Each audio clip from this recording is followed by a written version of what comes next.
Bon, euh, salut à vous. J'espère que vous allez passer un petit moment de quelques minutes avec nous pour ce petit live de quelques minutes. On peut le dire comme ça. Bon, on n'a pas beaucoup à dire, mais simplement vous faire constater l'ignorance complète, entre guillemets, de ceux qui sont au pouvoir là sur les terres d'Afrique. Et plus essentiellement, nous nous concentrons sur l'Afrique centrale. On regarde donc le cas de la Fédération démocratique du Congo, ex-RDC, donc de Tshisekedi Félix Tshilombo.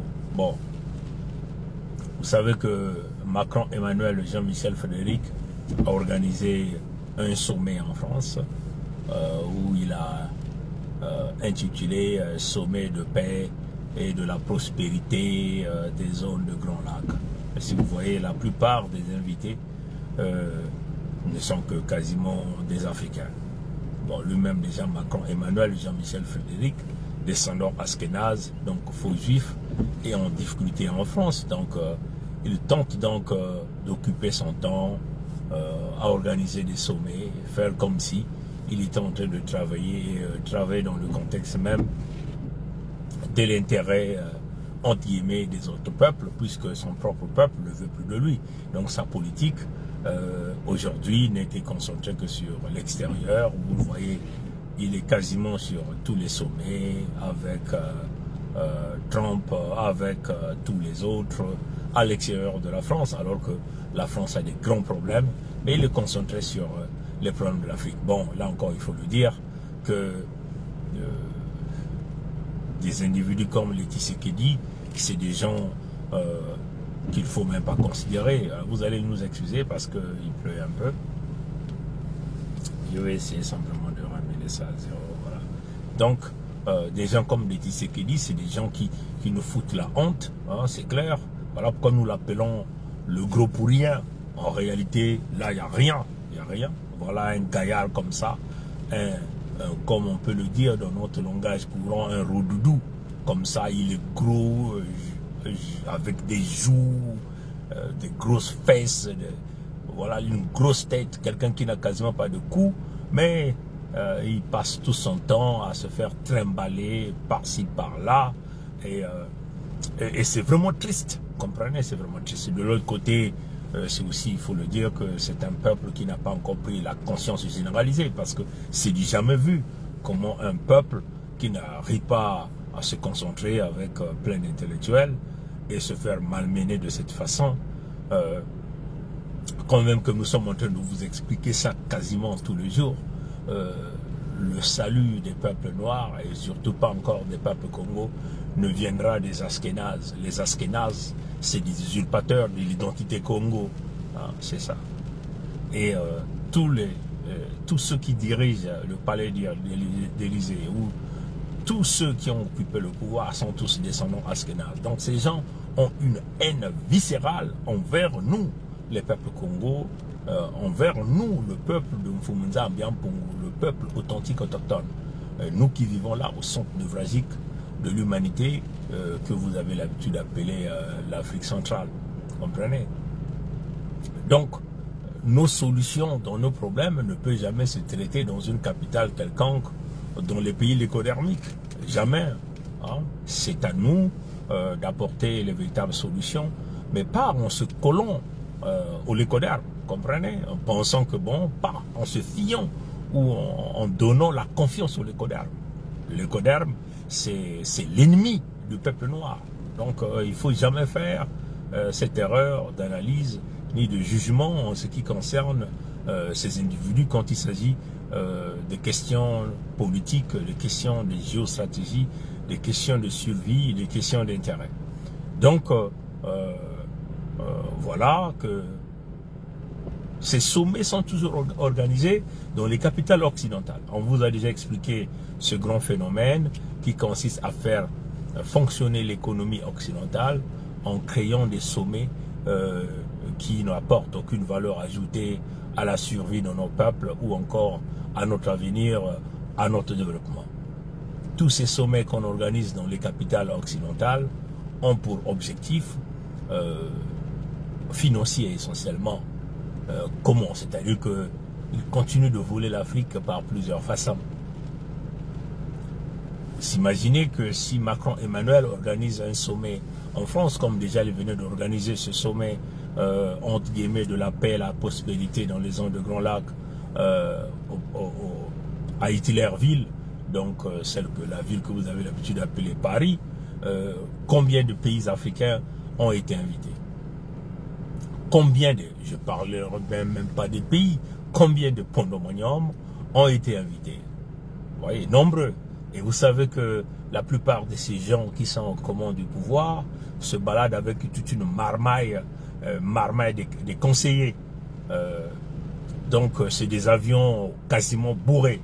Donc une délégation peut se faire accompagner de plus de 200 et 150, de 150 à 200 et quelques individus qui vont se pavaner gratuitement et qui perçoivent des perdièmes par ces voyages-là, des perdièmes très exorbitants, on peut le dire comme ça.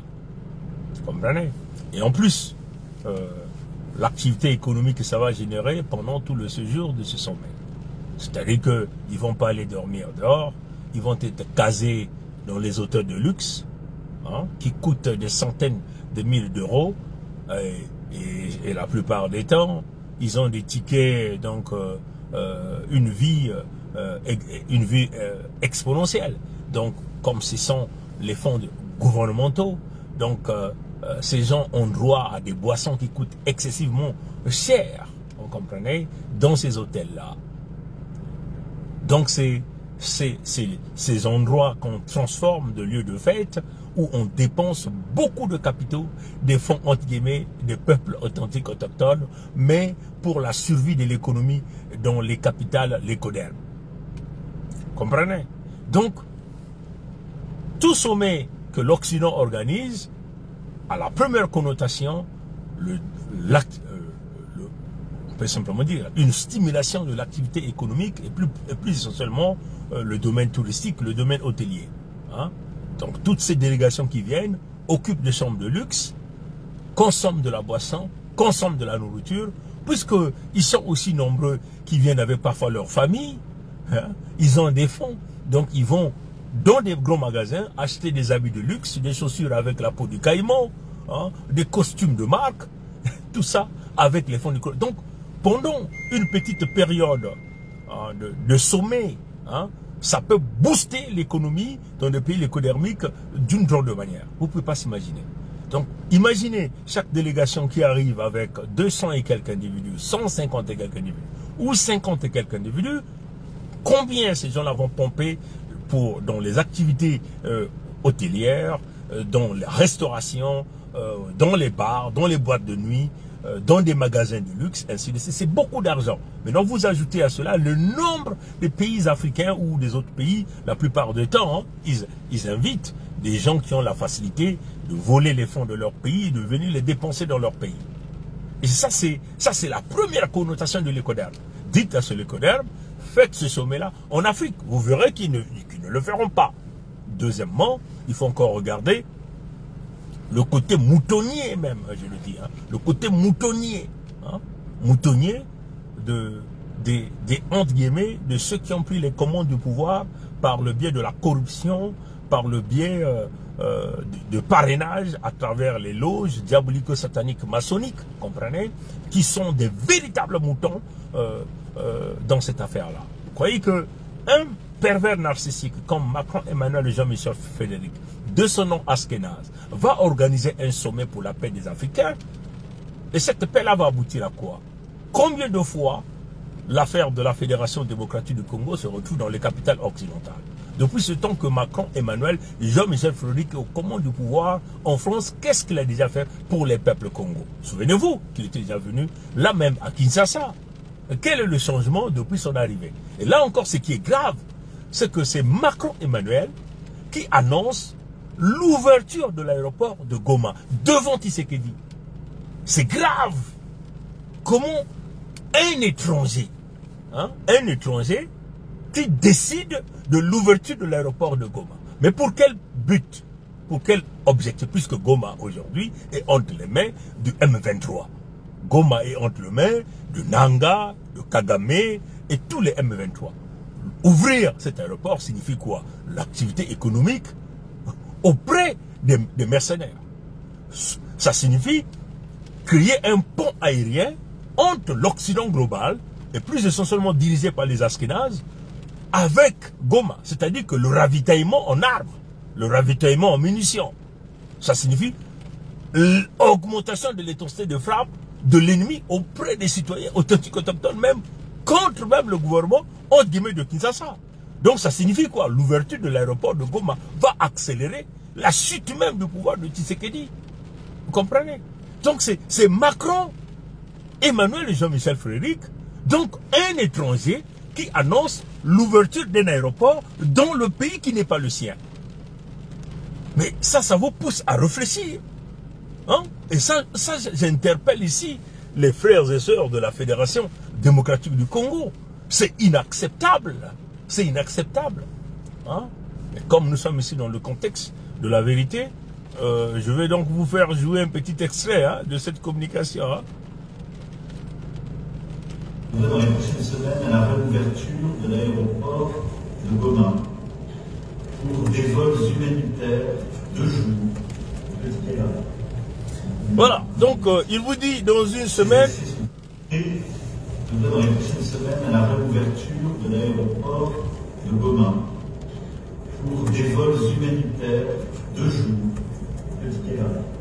Voilà, Tshisekedi est là à côté. C'est Macron Emmanuel qui annonce la réouverture de l'aéroport de Goma dans une semaine. Et il vous dit pour des vols humanitaires. Mais vous ne comprenez pas. L'humanitaire, c'est l'Occident. Ça signifie la livraison des armes, la livraison des munitions, la livraison des matériels de combat pour déstabiliser le pouvoir central. Et c'est comme ça que l'Occident global a toujours opéré. Au nom de l'humanitaire, on envoie du matériel, du renfort auprès des mercenaires pour qu'ils continuent à faire le travail, pour qu'ils continuent de permettre, parce que ces échanges-là, de ce matériel militaire-là, c'est pas gratuit. Ça se fait, souvenez-vous, le Lecoderm ne peut jamais vous donner quelque chose de gratuit. Il faut que ça rentre dans la tête de chaque Africain, de chaque enfant Congo. Le Lecoderm ne peut jamais vous donner un bout de pain gratuit. Tout est par échange. Comprenez? Tout est par intérêt. Il vous donne l'humanitaire, c'est l'européen. Ça signifie, ou c'est l'Occident global, l'Israël global. Ça signifie les armes. Ça signifie les munitions. Ils ne viennent pas pour aider vos populations. Vous voyez que ces gens-là ont laissé qu'on tue 60 millions à l'Est. Qu'on tue 7 millions de peuples Congo, dont la Fédération Congo. Est-ce que vous comprenez? Et continue à permettre aux criminels des peuples Congo de se pavaner dans toutes les capitales de leur pays. Et c'est ces gens-là que vous allez compter que vont amener de la sardine, de poissons salés, de l'huile, quelques médicaments, de la nivaquine, à nos mamans de Goma ou à nos frères de... mais vous êtes malades. Comprenez? Mais ma colère ici, c'est quoi là? Quand on dit la colère, c'est la colère saine. C'est Macron qui annonce l'ouverture d'un aéroport devant, entre guillemets, le fameux président de ce pays-là. C'est incroyable. Tshisekedi est un nul. Il est un gros pour rien, un gaillard pour rien. Hein? Qu'il mange seulement ces morceaux de foufou. Vous comprenez? Hein? En tout cas, vous allez m'excuser avec le temps que j'ai fait, le temps avec lequel j'ai tenu à faire ce direct, mais ça montre que nous sommes en face des gens qui ont fait des allégeances dans les loges diabolico-sataniques maçonniques et qui n'arrivent pas à transcender, qui n'arrivent pas à se lever, à comprendre que l'autosuffisance militaire ne viendra que de nous-mêmes. Regardons le contexte de Tshisekedi. On lui avait déjà dit, hein, Kinshasa simplement a peut-être plus de 15 millions. La Fédération démocratique du Congo, plus de 100 et quelques millions d'habitants. Donc on peut tout de suite mettre en place une armée même de 10 millions de soldats.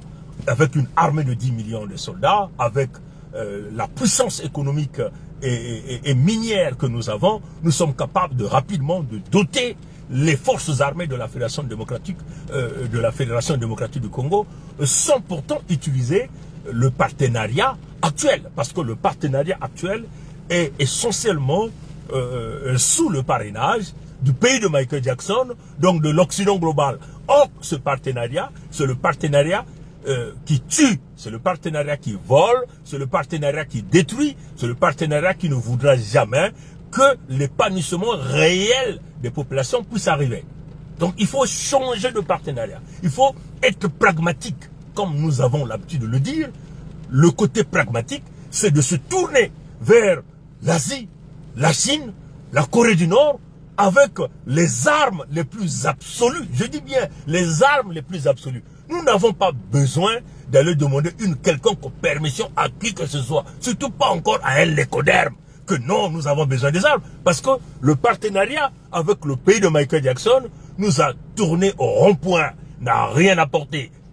Nous sommes ici dans un labyrinthe où il n'y aura jamais, je dis bien, jamais de sortie. Donc il faut transcender, il faut vibrer à l'amplitude du guerrier de Mfumunza Mbiampungu, afin de se doter des armes les plus absolues pour écraser l'ennemi. Et si le fameux Rwanda représente l'ennemi, on va marcher sur Kigali.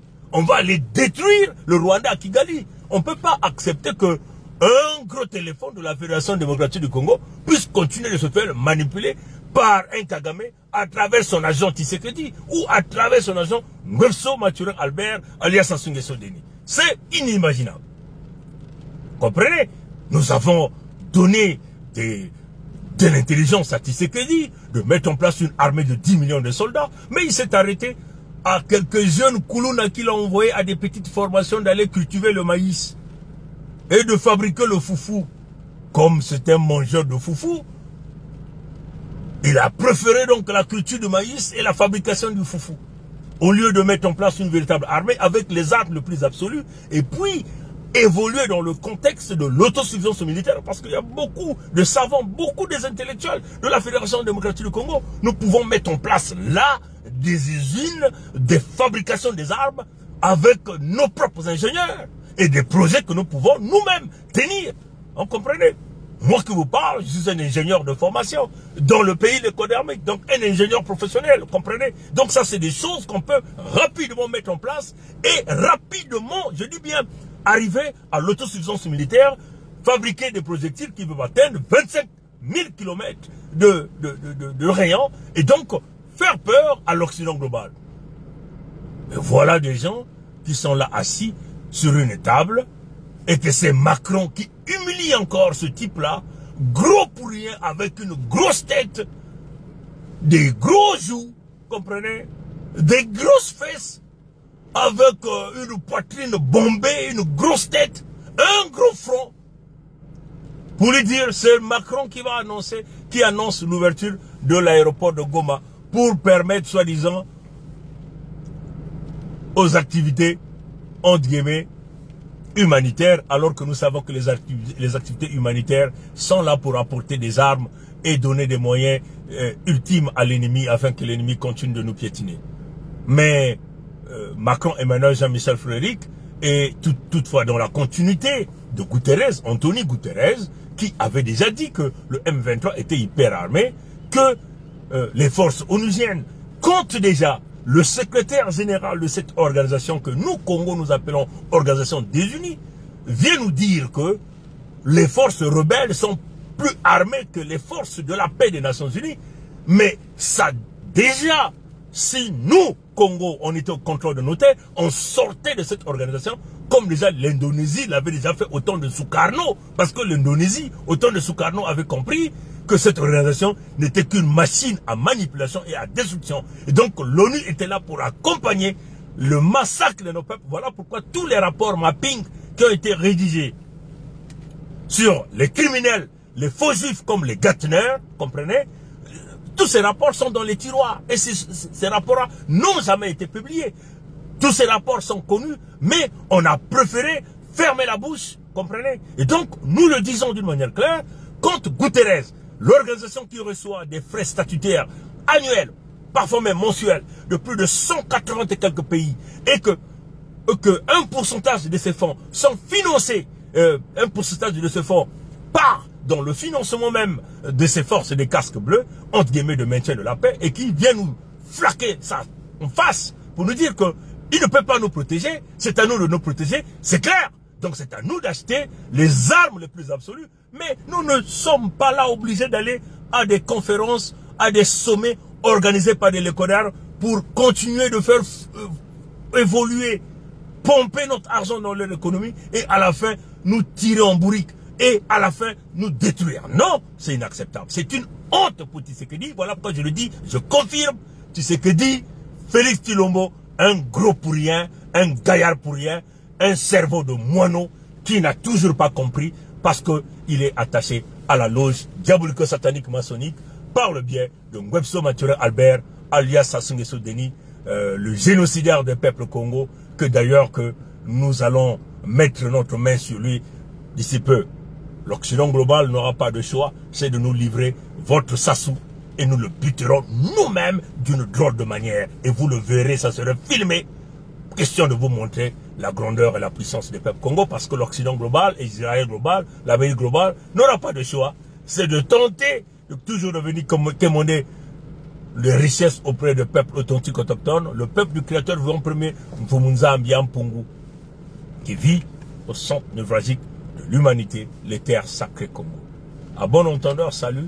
Entre-temps, c'est Macron qui ouvre l'aéroport de Goma pour permettre ces vols humanitaires et continuer avec le massacre. Dans les prochaines semaines, à la réouverture de l'aéroport de Goma pour des vols humanitaires de jour. Voilà, tout est dit. Congo ke Kilemanzaou, Congo ke Kokoko Kangritari, Kokoko Kangritari, Kokoko Kangritari. Yaba colère vert, Kakyabansai, Maton, Maton, Maton. Ye, Abou Pia.